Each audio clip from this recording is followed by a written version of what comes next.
Conselho Consultivo que hoje vai, obviamente, falar também do acordo obtido na concertação social com a Maria João Carioca, Jorge Júlio Narvaz e João Caiado Guerreiro. Agradeço aos três a vossa presença neste Conselho Consultivo.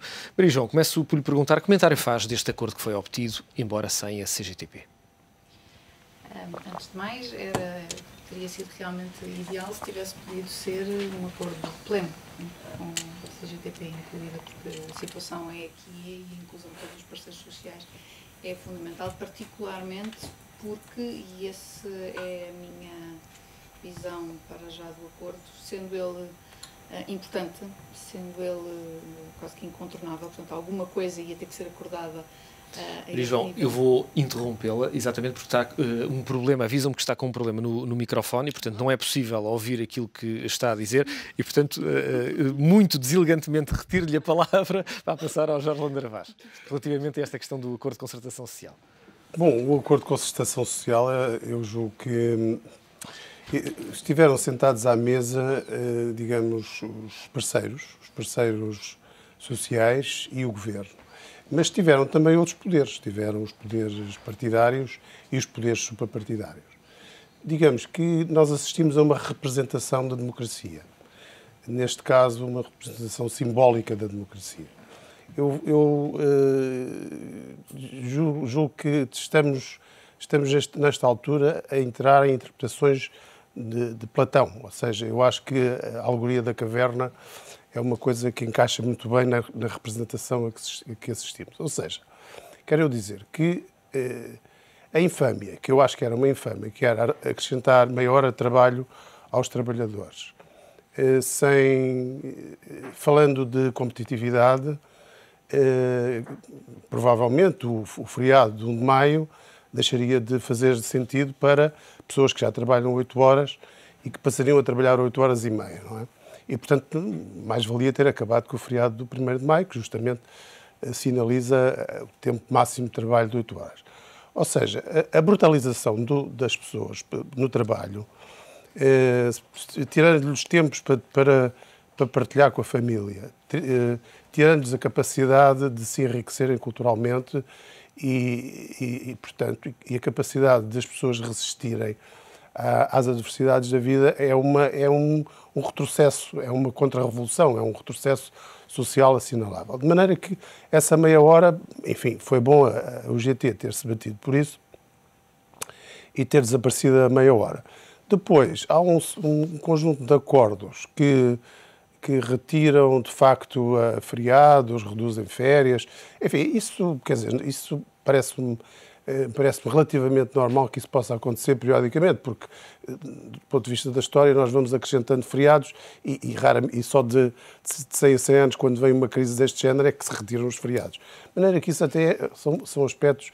Agora, há um outro aspecto do acordo que me parece de sinalizar, é matéria que tem que ver com o artigo 53 da Constituição, que é a justa causa para despedimento individual, os direitos, liberdades e garantias.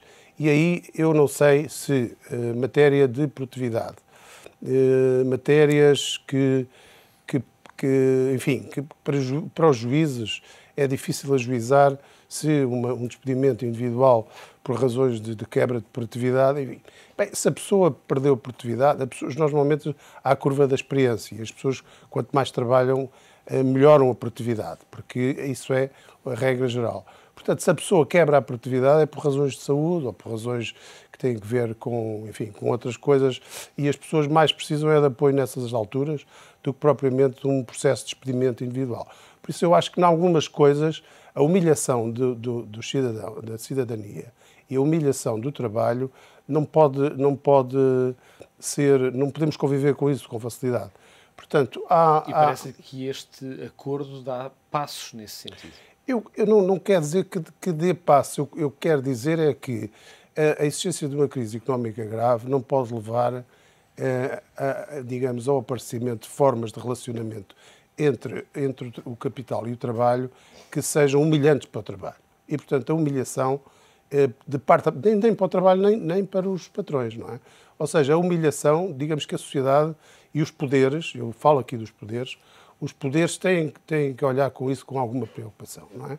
As pessoas não podem ser não perderem a sua dignidade. Portanto, fala-se muito do novo paradigma. O novo paradigma é o velho paradigma.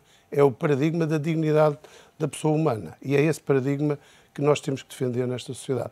Sabendo que, ao defender esse paradigma, defendemos duas coisas importantes. Defendemos a família e defendemos o bem comum. E é isso que eu acho que os políticos, às vezes, e as representações da democracia, às vezes, esquecem-se um pouco disso. Porque muitas das cartas já estão marcadas. E como as cartas estão marcadas, temos apenas representações. Eu temo que, no fim de muitas representações, a comédia se transforma em tragédia, não é?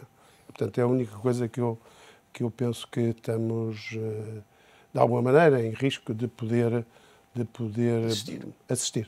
Maria João, há pouco tive que lhe retirar a palavra porque o microfone não estava a funcionar, gritava-se há uns anos que a terra há quem trabalha, agora a palavra a quem lhe foi retirada. Correndo o risco de eu fazer um protesto como a Wikipedia. Exatamente, e ficar 24 horas sem falar. Mas, enfim, adiante dessas 24 horas, o meu comentário relativamente a este acordo, e pegando em alguns dos tópicos que o Jorge trouxe acima da mesa, eu acho efetivamente que um acordo desta natureza, podendo ser duro e podendo ter contornos que devem, sem dúvida, ser tidos em atenção relativamente àquilo que é o impacto para as pessoas, àquilo que é, obviamente, a sensação de alguma dureza acrescida e de sacrifício de coisas que algumas delas eram tidas quase como conquistas, como certas, como direitos adquiridos. Eu penso sempre muito em perspectiva as pessoas que estavam a ser excluídas daquilo que é o âmbito destes acordos. Nós estávamos a deixar de fora toda uma nova geração que estava a tentar entrar no mercado de trabalho e simplesmente não conseguia, e, portanto, os direitos que estávamos a proteger eram os direitos efetivamente adquiridos, mas estávamos a ignorar aqueles que ainda não os tinham adquirido. Estávamos a deixar de fora tudo aquilo que é o tomar consciência de uma experiência que Portugal fez nos últimos 10, 20 anos, que é o vamos tentar aumentar rendimento sem aumentar a capacidade de gerar rendimento, acreditando que simplesmente distribuí-lo de outra forma é tornar-nos mais ricos, e que obviamente falhou. Estamos a pagar o preço, os nossos filhos, os nossos netos vão pagar o preço. Portanto, eu olho para aquilo que se está a tentar fazer agora, não sem algum espírito crítico, e há 2 ou 3 temas que eu acho que nos devem preocupar, mas olho e espero honestamente que se consiga passar essa ideia, espero honestamente que Portugal consiga admitir essa ideia, que o que se está a fazer é exatamente para garantir que, ao contrário daquilo que é o nosso medo, que nos estejamos a retirar direitos, seja exatamente para alargar esses direitos e para alargar a sustentação desses direitos. Dito isso, eu acho que há, efetivamente, algumas preocupações que permanecem face a este acordo. Há uma preocupação de garantir que ele é o mais abrangente possível na sociedade. Há uma preocupação de manter em perspectiva se ele será suficiente, porque a minha preocupação é, efetivamente, se ele é suficiente. E nós, em Portugal, temos uma história imensa de mexer em aspectos que são aspectos críticos para aquilo que nós temos vindo a aprofundar como sendo o nosso entendimento das coisas que têm que ser desbloqueadas para que Portugal efetivamente faça um caminho de crescimento, e a legislação laboral é um desses aspectos. Nós temos vindo a mexemos sempre um bocadinho na margem, fazemos sempre muitos compromissos daquilo que é a reestruturação, que efetivamente tem que ser feita face àquilo que se consegue no momento. E eu, enfim, confesso que creio que estas mudanças, indo num bom sentido, provavelmente ainda não são o pleno, não são o todo e não são tão profundas como poderiam ser. E acho que há uma outra preocupação que é paralela aqui a este tema, que tem a ver com... Nós escutávamos na peça que passaram anteriormente as preocupações que há relativamente à negociação do caso da energia, nomeadamente à negociação da EDP. Nós, efetivamente, temos que manter em cima da mesa a preocupação de que estas mudanças sejam feitas de forma equitativa, porque está-se a fazer um acordo de concertação social que, efetivamente, vai muito ao trabalho, aos trabalhadores. Vamos garantir que noutras esferas, que noutros domínios, somos igualmente capazes de gerir a evolução de direitos e a evolução de verdades adquiridas que tem que haver para se criar as condições de crescimento. Obviamente, há a questão das contrapartidas do ponto de vista de elétricas. Também. João, um primeiro comentário a este acordo. Eu creio que o acordo vai no bom sentido. Eu creio que o acordo vai no bom sentido e creio que era um acordo importante. Creio que o acordo não vai suficientemente longe. Eu aqui, com todo o respeito que tenho pelo Jorge, estamos completamente nas antípodas um do outro. Tenho a opinião que a dignidade da pessoa humana não tem grande coisa a ver com as leis laborais. As leis laborais, nos países onde se vive melhor, permitem despedimento individual, permitem muito mais flexibilidade, permitem uma série de coisas que a legislação laboral portuguesa não vai permitir depois disto. E, portanto, o que isso significa é que depois, além deste mercado a duas velocidades, eu acho que esta questão também é muito geracional, é que eu e os meus amigos nunca tivemos contratos de trabalho nem direitos adquiridos. As pessoas com menos de 40 e tal anos não têm isso, exceto se trabalharem no Estado. Nunca aconteceu. As gerações que vêm antes é que beneficiaram disso. E, portanto, o que há nas gerações mais novas é, e se perguntarmos, inclusive é aqui na ETV, a maior parte das pessoas, se a gente lhe perguntar direitos adquiridos, não sei o que, eles olham assim como, ou pagamentos extra aos sábados e domingos e feriados e coisas assim, compensações, olham assim com um ar, mas isso existe? Direitos a horários, etc, etc, mas isso existe? É que isso para as gerações mais novas não existe, não é? E também não existe emprego, existe chamado mercado de trabalho a duas velocidades, que aliás isto é muito típico de Portugal, que é as pessoas que estão dentro, os incumbentes, estão na maior, e de fora estão os outros. Agora começa a haver muita população de fora, não é? Que aliás imigra a grande velocidade, como nós sabemos que é um dos problemas de Portugal. Portanto, eu acho importante que esta reforma vá para a frente.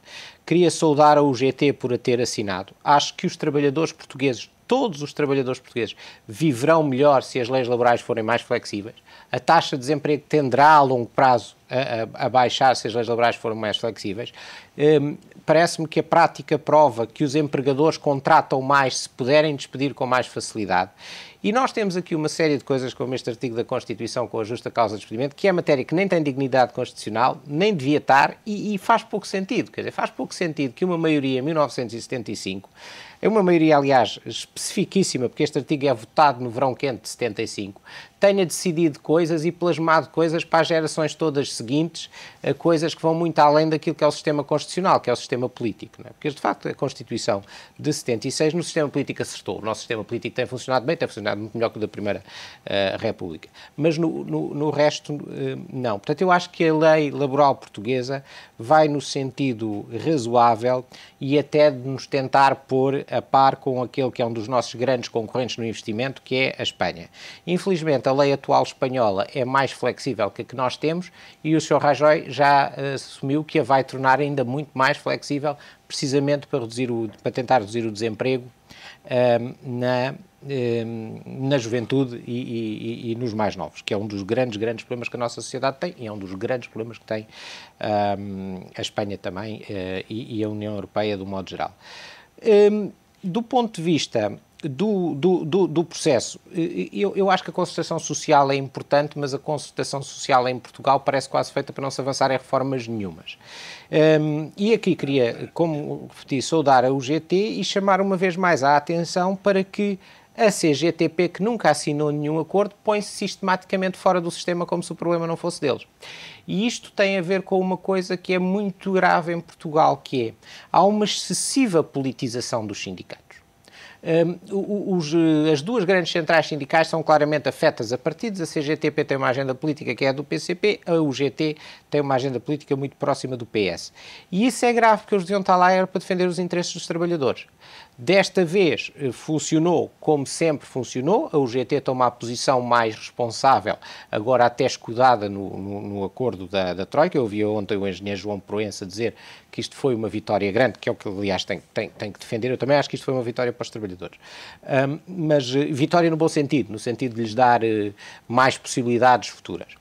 Agora, nós temos que perceber que as entropias que foram criadas na sociedade portuguesa, os processos complexíssimos, como não podemos fazer despedimento individual com uma indemnização justa, arranjamos para aqui uma complicação enorme de inadaptações que já não são inadaptações, de conceitos que já não são conceitos, de coisas o mais complicado possível, passando para os tribunais, coisas que deviam estar na lei. Arranjamos aqui uma complicação jurídica grande, que vai ter custos para as empresas e, portanto, vai ter custos para a economia. E depois temos um paradoxo enorme, não é?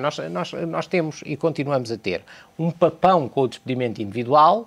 Despedir uma pessoa não se pode, mas 50, 60 ou 2 ou 3 ou 4 isso já vai, não é? E quer dizer, e isso é outra coisa que eu também tenho alguma dificuldade a perceber do ponto de vista da justiça. Eu conto aqui uma pequena história uma vez que me aconteceu com o country manager, o gestor de uma grande empresa americana em Portugal que empregava muita gente. Ele viu um funcionário que ele considerava francamente mau e ele queria despedir. E eu expliquei-lhe, você não pode. O despedimento individual é impossível. E no caso da sua empresa, pois para você despedir essa pessoa, teria que despedir mais de 5, porque vocês empregam muito mais que 50 trabalhadores. Ele disse, sim, então não posso despedir mas posso despedir 5 e não sei o que, não sei o que mais. 2 dias depois ligou-me, tinha uma lista de 19. Como ele dizia, entusiasmou-se e agora que percebi que posso despedir muitos, é isso que vamos fazer. Vamos fazer um despedimento coletivo e metemos lá este no meio. Esta história pode não ser a maior parte das histórias, mas é um bocadinho o espelho da realidade. Quer dizer, é difícil perceber porque é que não se pode despedir uma pessoa com indemnização. Eu estou a falar de despedimento com indemnização, como é em Espanha, por exemplo, que é uma indemnização de 1 mês e meio por cada ano de trabalho para o caso do despedimento individual, e depois se pode despedir um conjunto maior de pessoas. João, temos que avançar nos temas da nossa agenda. A Maria João, um dos temas que esteve em cima da mesa ao longo desta semana teve que ver com as nomeações políticas, nomeadamente a comparação que se fez e que se faz nestas ocasiões relativamente aos diversos governos. Que leitura fez dos números que foram publicados e das nomeações que este governo já fez? Eu, sinceramente, há um aspecto eminentemente político e depois há um aspecto que se prende mais com aquilo que se esperaria que fosse a natureza das capacidades de gestão e do impacto económico que se procura atingir com as nomeações que se fazem. O único comentário que tenho a fazer acerca das nomeações é que elas acabaram por me preocupar simplesmente porque quanto mais não seja, criaram uma grande insegurança sobre se os critérios que estão a ser usados para nomear pessoas para aqueles cargos são critérios que efetivamente estão alinhados com aquilo que é a visão e a filosofia e a ideia que tem estado a conduzir esta suposta onda de mudança em Portugal, que é uma onda de transparência, de potenciar a capacidade das empresas, de as tornar mais eficientes, ou se, afinal, estamos a fazer nomeações que, nomeadamente, estão desenhadas ou por intervenção do Governo. E se o Governo diz que não interveio, eu até sou capaz de acreditar, mas então se o Governo não interveio, alguém formatou algumas daquelas nomeações a pensar em quem é que teria maior capacidade de influenciar o Governo. E isso é uma das coisas que está no programa da Troika. Nós temos uma economia de rendas em Portugal. E o que é uma economia de rendas? É uma economia que assenta na gestão de interesses instalados, que assenta na gestão de mercados protegidos, que assenta na gestão de taxas de rentabilidade que não são as taxas de rentabilidade que o funcionamento normal, que um level playing field produziria. Portanto, se alguém está a fazer nomeações, não quer saber quem. Não quer saber se foram mais que as anteriores ou menos que as futuras. É totalmente irrelevante. Se elas estão a ser feitas para gerir isso, e se nós estamos alegremente a discutir a personalidade A ou a personalidade B, o comentário do Sr. A ou o comentário do Sr. B, em vez de estarmos a discutir o escândalo que é que se estejam a fazer as alterações que se está a fazer, que se esteja a tentar promover uma forma de Portugal estar relativamente à sua economia, que é efetivamente aquela que acreditamos que é, e depois há nomeações críticas, há empresas-chave, há posições fundamentais relativamente às quais fica a dúvida. Eu não estou a dizer que tenha necessariamente que ser verdade, que seja verdade no caso A ou no caso B. Ficou a dúvida. Não é um momento para Portugal ter estas dúvidas. Não é um momento para Portugal imaginar sequer que depois de 6 meses de se questionar francamente um conjunto de interesses instalados, os discursos estão a retomar. E está tudo na mesma. Jorge Lander Vaz, num comentário rápido para ver se ainda conseguimos ir ao terceiro ponto da nossa agenda. Eu, nesta matéria, faço minhas as palavras da Maria João. João.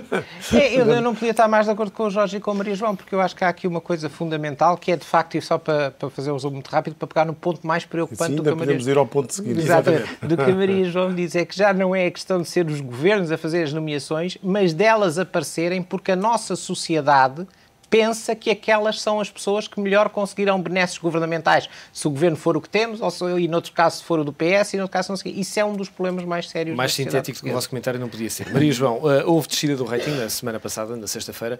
Já hoje o Banco Mundial veio também rever em baixa as previsões de crescimento mundial. Concretamente na zona euro há uma revisão para recessão 0,3%. São de facto um conjunto de informação que não é propriamente muito agradável. Não é muito agradável. Enfim, eu acho que de uma forma ou de outra nós todos temos presente que 2012 tem contornos muito complicados e apesar da descida dos ratings não ter produzido aquele impacto negativo que se calhar visto num primeiro nível se esperaria, e não o produziu, em parte porque ela já estava em grande medida incorporada pelas expectativas dos mercados, dos analistas. Portugal terá talvez sido um bocadinho mais prejudicado porque uma das questões com as descidas dos ratings é que quando se passam determinados limiares, de repente deixa de se poder fazer parte de um conjunto de bolos de investimentos institucionais e, portanto, ficando excluído, acaba por se sofrer mais.